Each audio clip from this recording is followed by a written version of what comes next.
નમસ્કાર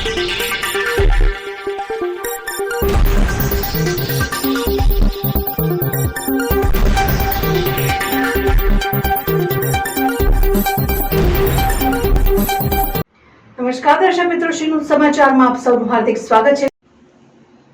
ગીર સોમનાથ જિલ્લાની એકમાત્ર કોડીનાર નગરપાલિકાના પ્રમુખ ઉપપ્રમુખની યોજાઈ ચૂંટણી। પ્રમુખ તરીકે આબિદાબેન નકવી અને ઉપપ્રમુખ તરીકે શિવાભાઈ સોલંકી ચૂંટાયા। ગીર સોમનાથ જિલ્લાની સંવેદનશીલ ગણાતી નગરપાલિકા એટલે કોડીનાર નગરપાલિકા। કોડીનાર પાલિકા આમ તો છેલ્લા 30 વર્ષથી ભાજપના હાથમાં હતી, પરંતુ છેલ્લા 2.5 વર્ષથી કોડીનાર નગરપાલિકામાં વહીવટદારનું શાસન હતું। ત્યારબાદ કોડીનાર નગરપાલિકાની સામાન્ય ચૂંટણી યોજાઈ છે।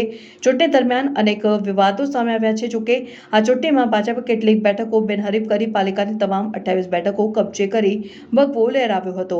છેલ્લા 3 દાયકાથી આ પાલિકા ઉપર ભાજપનું શાસન છે। આજે ફરી એકવાર કોડીનાર નગરપાલિકાના પ્રમુખ ઉપપ્રમુખની ચૂંટણી ઉના ડેપ્યુટી કલેક્ટરના અધ્યક્ષસ્થાને યોજાઈ હતી, જેમાં પાલિકાના પ્રમુખ તરીકે આબિદાબેન નકવી અને ઉપપ્રમુખ તરીકે શિવાભાઈ સોલંકીનું મેન્ડેટ રજૂ થયું હતું અને કોઈ ફોર્મ ન ભરાતા બંને ઉમેદવારો બિનહરીફ પ્રમુખ ઉપપ્રમુખ તરીકે જાહેર થયા હતા।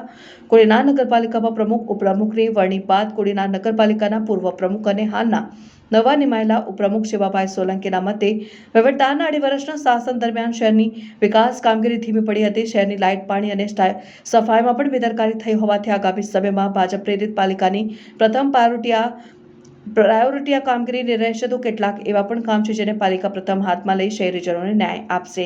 રિપોર્ટર દીપક જોશી, સિનોર સમાચાર ન્યૂઝ, ગીર સોમનાથ પ્રાચી।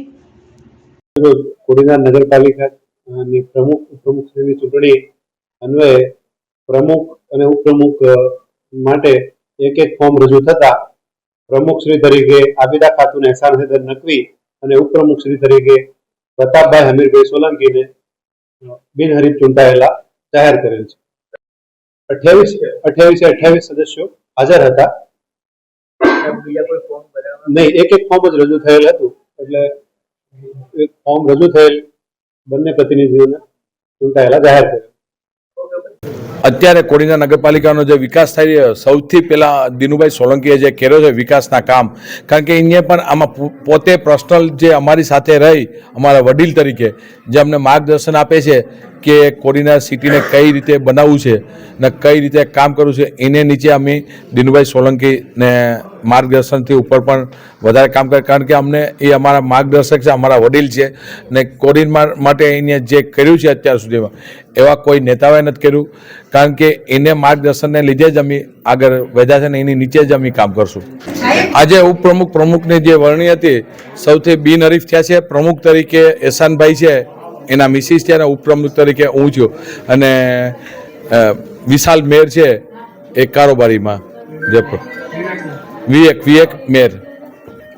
શહેરમાં વિકાસના કામ એક પહેલાં રોડના છે, સફાઈ અને લાઇટના અને પાણી, એ જે 4 વસ્તુ છે એના ઉપર અમે ફોકસ કરવાના છે ને સૌથી વધારે જે લોકોને હેરાન ન થાય ને ઘરે ઘરે જઈ બધા સભ્ય અને પ્રમુખ ઉપપ્રમુખ બને થઈ ને બધાને ઘરે એ પ્રશ્નોનો સોલ્વ કરશું, કારણ કે જે 2.5 વર્ષ સુધી જે શાસન ગવર્મેન્ટ પાસે હતું કે અધિકારી પાસે, એને લીધે થોડુંક થયું છે, એનું અમે એકદમ કમ્પ્લીટ કરીને પૂરું।